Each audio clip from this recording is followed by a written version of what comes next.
In regard to the juvenile crime problem, here is Sergeant Bob Vernon of the Los Angeles Police Department.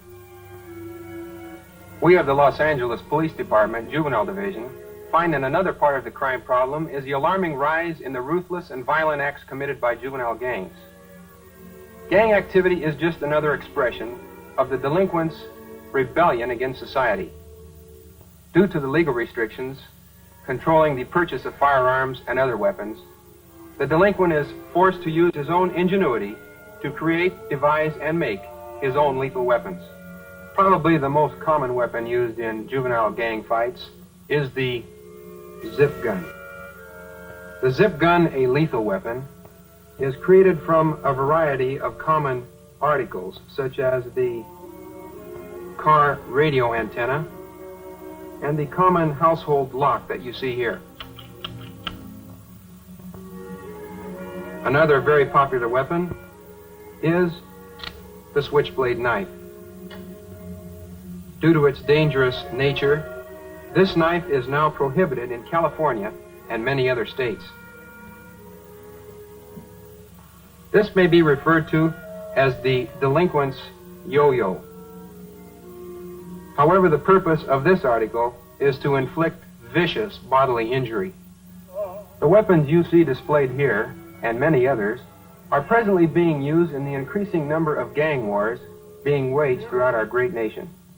Juvenile delinquency and gang activity is increasing at such an alarming rate that the Los Angeles Police Department alone confiscates literally hundreds of pounds of weapons, such as you see here, annually.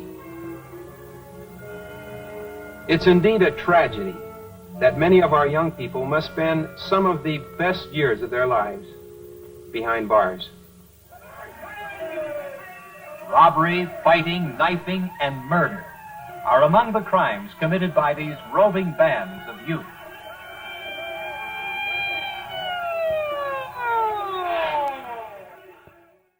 Mr. Roger Arnberg, City Attorney for Los Angeles, reports. Recently, a survey was made of 8,000 teenagers, 17 years of age or younger, who had passed before the juvenile court. Of this number, only 42 regularly attended Sunday school. More significant is the fact that not one of the parents of these 8,000 teenagers regularly attended church. This is a problem of grave concern to law enforcement officials.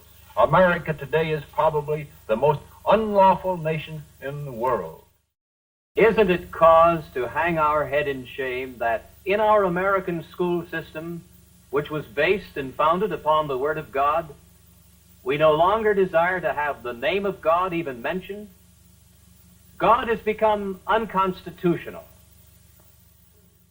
In our nation, we seem to have cast off all desire to right living.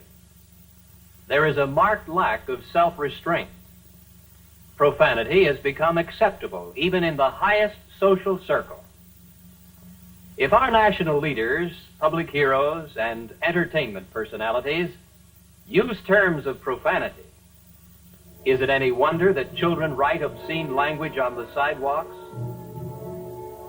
scribble it on buildings, and shout it at play even before they know what the terms mean? Profanity and obscenity are only symptoms of the sickness of society. It is no wonder that we have the senseless, brutal crimes by roaming youth groups. And yet, we let TV do the job of moral education.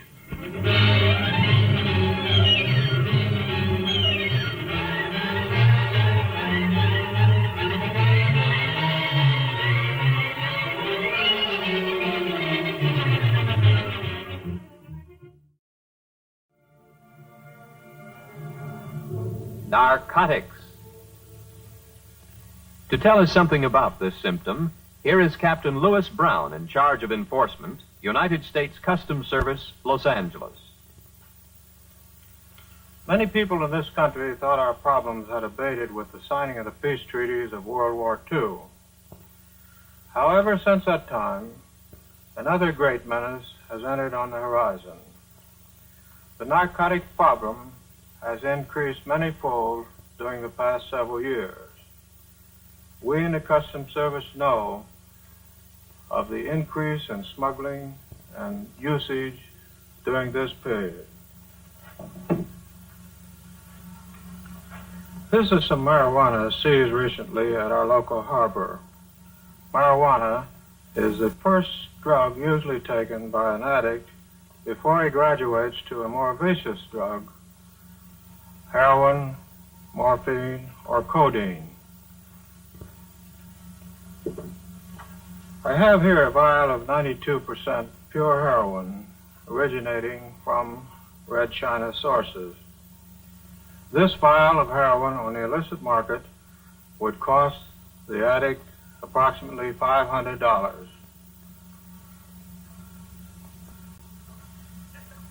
This is codeine, often used by our medical profession as a painkiller, but when used by the narcotic addict, it becomes a deadly poison.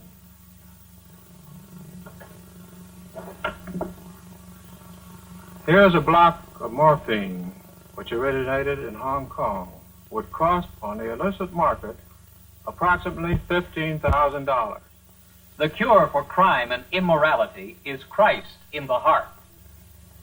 Build your life upon the sure foundation, which is Jesus Christ.